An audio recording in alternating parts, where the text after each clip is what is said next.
అవునండి. మేడం నమస్తే మేడం. నేను యోయో టీవీ నుంచి లైవ్లో మాట్లాడుతున్నాను. నా పేరు రవి, జర్నలిస్ట్ అండి. మీరు ఒక పొద్దున వీడియో పెట్టారు, ఏది జానీ మాస్టర్కి సంబంధించి ఒక వీడియో పెట్టారు. సో ఇప్పుడు లైవ్ నడుస్తుంది మేడం. ఏంటి మేడం జానీ మాస్టర్ మీద మీరు ఈరోజు ఒక వీడియో పెట్టారు, చాలా వైరల్ అవుతుంది. ఏంటి మేడం మీరు ఏం చెప్పాలనుకుంటున్నారు? దీన్ని ఒక లవ్ జిహాదీ పేరుతో ఇష్యూ చేద్దాం అనుకున్నారు, దాని అది ఏంటి, ఎంతవరకు మీకు సమంజసం అనిపిస్తుంది మేడం? లవ్ జిహాద్ అని నేను చెప్పడం కాదు, అమ్మాయి కంప్లైంట్ లోనే రాస్తుంది. దాంట్లో మతం మార్పిడి చేసుకొని పెళ్లి చేసుకోమని ఒత్తిడి చేస్తున్నాడని చెప్పేసి అమ్మాయి కంప్లైంట్ కాపీ నేను చూసిన తర్వాతనే దానిపైన నేను స్పందించడం జరిగింది. It's not that it is not my version of telling. Shilpa Reddy గారు ఓకే మేడం, అసలు ఏం చెప్పాలనుకున్నారు మేడం? నిజంగా ఇలాంటి అంశాలని ఒక మహిళగా మీరు ఎలా రియాక్ట్ అవుతారు, ఏం చెప్పాలనుకుంటున్నారు అసలు? ఇది ఒక మహిళకి జరిగిన అన్యాయం పైన నేను రియాక్ట్ అవ్వడం జరిగిందండి. మన రాష్ట్రంలో ఇప్పటికి చాలా జరుగుతూనే ఉన్నాయి మహిళల పైన అత్యాచారాలు. బట్ రాష్ట్ర ప్రభుత్వం దీనిపైన ఎటువంటి స్పందన చేయట్లేదు. నిర్లక్ష్య వైఖరిని నేను ఎత్తి చూపడం కోసమే ఈ రోజు పెట్టిన video. At the same time Hindu అమ్మాయిల పైన ముస్లింలు చేసే అత్యాచారాలు కూడా ఈ లవ్ జిహాద్ పేర్ల మీద ఎక్కువ అవుతున్నాయి. అవి ఎన్నో కేసెస్ రిపోర్ట్ మేము చేసినప్పటికీ కూడా వాటిపైన ఎటువంటి చర్యలు తీసుకోకపోవడాన్ని మేము దానిపైన దృష్టి కూడా భారతీయ జనతా పార్టీ నుంచి మేము తీసుకోవాలని రానున్న రోజుల్లో కూడా అనుకుంటున్నాం. ఓకే మేడం, కానీ ముఖ్యంగా చూసుకుంటే మేడం నిజంగా సినిమా ఇండస్ట్రీ అంటేనే ఇలాంటివి జరుగుతూ ఉంటాయి అనేది ఒకటి ఉంది. నిజంగానే మరి వీటిని అరికట్టాలంటే మీలాంటి మహిళలందరూ ఏం చేద్దాం అనుకుంటున్నారు అసలు? ఎందుకంటే మీరు ఇలాగ మామూలుగా రకరకాల వేదికల మీద రియాక్ట్ అవుతున్నారు, మీ యొక్క ఇష్యూ చెప్తా ఉన్నారు. ఒక ప్రశ్న అడుగుతారంట ప్రొడ్యూసర్ అండ్ డైరెక్టర్ త్రిపురన్ చిట్టి గారు ఒక క్వశ్చన్ అడుగుతారంట మేడం, మాట్లాడండి ఒకసారి. Good evening madam. Good evening sir. ఇప్పుడు మేడం మీరు ఒక మాట అన్నారు, ఒక మాట ఏమన్నారంటే మీరు ఆ అమ్మాయి రిపోర్ట్ చదివినాక, ఇప్పుడు అమ్మాయి రిపోర్ట్ ఇవ్వటం ఓకే, దాని అథెంటిసిటీ ఎట్లా మీరు కన్ఫర్మ్ చేసుకున్నారు? అమ్మాయి అనొచ్చు, ఏమైనా చెప్పచ్చు, 100 మాటలు చెప్పచ్చు. దానికి అథెంటిసిటీను ఆరోపణ వేరు, ఆధారం వేరు కదా. ఆ ఆధారాలు ఏమైనా చూసారా మీరు?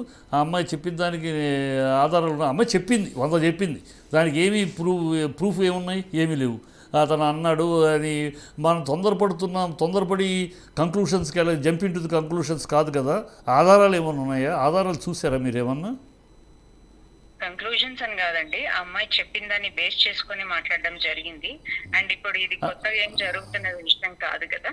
అలా కదమ్మా, ఆ అమ్మాయి చెప్పింది బేస్ చేసుకుని చెప్పేస్తే కాదు కదమ్మా. మీలాంటి వాళ్ళు అమ్మాయి చెప్పింది అది ఎంతవరకు కరెక్టు, దాంట్లో ఎంతవరకు నిజం ఉంది, ఎంతవరకు ఆరోపణ, దీని వెనకాల కుట్ర ఏముంది, దీని వెనకాల రాజకీయ కుట్ర కోణం ఏమైనా ఉందా?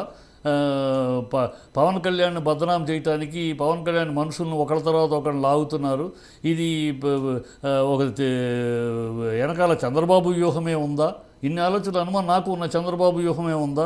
పవన్ కళ్యాణ్ని మట్టి కనిపించడం కోసం, పవన్ కళ్యాణ్ని పరువు దెబ్బతీయడం కోసం పవన్ కళ్యాణ్ మనుషులను వరుసగా జానీ మాస్టరు, త్రివిక్రమ్ సింగ్ ఇలా వరుసగా ఒక్కొక్కరిని లాగుతున్నారా? చంద్రబాబు వ్యూహమా ఇందుట్లో? తన కొడుకును ప్రమోట్ చేసుకోవడానికి 2029లో ముఖ్యమంత్రి క్యాండిడేట్గా తన కొడుకును ప్రమోట్ చేయడానికి అడ్డు ఉండే పవన్ కళ్యాణ్ని బదనాం చేయడానికి ఇలాంటివి చేస్తున్నాడేమో, దీంట్లో ఆ కోణం ఉందేమో.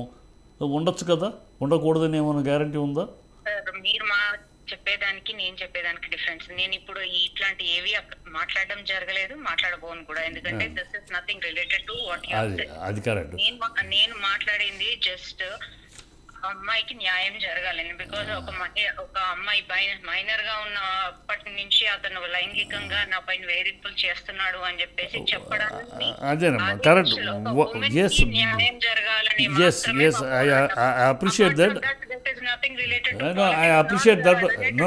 Industry field. It is genuine, and I was talking about the genuine. Okay. It's fine, madam. I appreciate your concern. That's okay. But what I am telling is, what she said is not a gospel truth. How can you term it as a gospel truth and just react on that and condemn somebody? It is not a gospel. How can you decide that what she said is a gospel truth? ఆ అమ్మాయి చెప్పింది వేదము సత్యము అని మీరు ఎలా ఏ కారణం చేద్దాము? జస్ట్ అమ్మాయి అనగానే మగవాళ్ళందరూ దుర్యోధన దుశ్శాస్త్ర రావణాసురులు, ఆడవాళ్ళందరూ సతీ సావిత్రులు, సతీ అనసూయలు అని బ్లైండ్గా వెళ్ళలేం కదమ్మా. వాట్ షీ సెడ్ ఎంతవరకు నిజం? Have you verified it? Confirmation on this what you are talking, because I received a random call in the morning from a woman from the same industry. I cannot reveal her name, but ఆ అమ్మాయి కూడా నాకు అదే చెప్పడం జరిగింది. Mic దగ్గర మీరు పెట్టుకోండి. ఏదైతే మార్నింగ్ మాట్లాడారో దాంట్లో 100% ట్రూత్ ఉంది. ఎందుకంటే నేను ఇక్కడ అదే పెట్టుకోండి. అక్కడి ఇటు నుంచి చేయండి. సరే, ఇటు చేయండి, పర్లేదు. నేను దీంట్లో పెట్టుకుంటా. నుంచే నేను ఒక అమ్మాయిని ఇక్కడ పెట్టుకోండి, ఇట్లా పెట్టండి. ఇది ఆ అమ్మాయికి జరుగుతున్నప్పటికీ కూడా మేమేమి మాట్లాడలేని సందర్భం, ఎందుకంటే it was directly related to ఆ కెరియర్ అని చెప్పిన తర్వాతనే కన్ఫర్మేషన్ తీసుకున్న తర్వాతనే నేను మాట్లాడడం జరిగింది. It is not that I have just spoken blankly ఏదో తెలియకుండా మాట్లాడిన విషయాలు అయితే కావాలి. ఓకే, ఇట్ ఈస్ యాజ్ 2018లో కమిటీ పెట్టారమ్మా. కమిటీకి కంప్లైంట్లు వేయమన్నా. ఇంతవరకు కమిటీకి 2018-24 వరకు 7 కంప్లైంట్లు వచ్చినాయమ్మా. 2018లో పెట్టాం కమిటీ, బాక్స్ కూడా పెట్టాం అక్కడ. ఇది 2019లో జరిగిందన్నప్పుడు ఆ కమిటీకి రిపోర్ట్ కానీ అప్పుడు ఏమీ జరగలేదు, ఇవ్వలేదు, ఏమీ చేయలేదు. 19 తర్వాత 24 6 ఏళ్ల తర్వాత ఇవాళ నన్ను మైనర్గా ఉన్నప్పుడు చేశారనే దాంట్లో ఎంతటి ఔచిత్యం ఉంది, ఎంత దీన్ని లోతుగా అధ్యయనం చేయాల్సిన విషయం ఉంది. తొందరపడి మనం కంక్లూషన్ రావడం కరెక్ట్ కాదని నా అభిప్రాయం. That's what I'm just suggesting you. Let us not jump into conclusion. అమ్మాయి చెప్పింది ఇంకోళ్ళు చెప్పారు కాదు. దేర్ ఇస్ లాట్ ఆఫ్ 18లో మేము కమిటీ చేసాం, 19లో జరిగితే ఎందుకు చెప్పాలా, ఇంతవరకు ఎందుకు రాలా, వై ఎందుకు రాలా? ఇవాళ ఆ అమ్మాయి ఎందుకు ట్రావెల్ చేసింది ఇన్నేళ్ళు అతనితోటి, అతను రేప్ చేసిన వ్యక్తితోటి ఎందుకు ట్రావెల్ చేసింది, ఇద్దరు కలిసి హీరో హీరోయిన్గా ఒక సినిమా ముహూర్తం ఎందుకు జరిగింది, how she travel, all these questions కదమ్మా. సో అందుకని that's why my concern is let us not judge by just అమ్మాయి మాట్లాడిన మాటలు మాత్రం అవి వేదం అన్నట్టు let us not take it అని. అది that's what, nothing more than that. Yes. So ఆవిడ ఏంటంటే ఒక మహిళకి జరిగిన అన్యాయం మీద మాత్రమే రియాక్ట్ అయ్యారు. అది తప్పు కానీ అంటే నిజంగానే యాక్చువల్గా ఏంటంటే మనకి React అవ్వడం కాదు. కన్ఫర్మ్ చేసుకో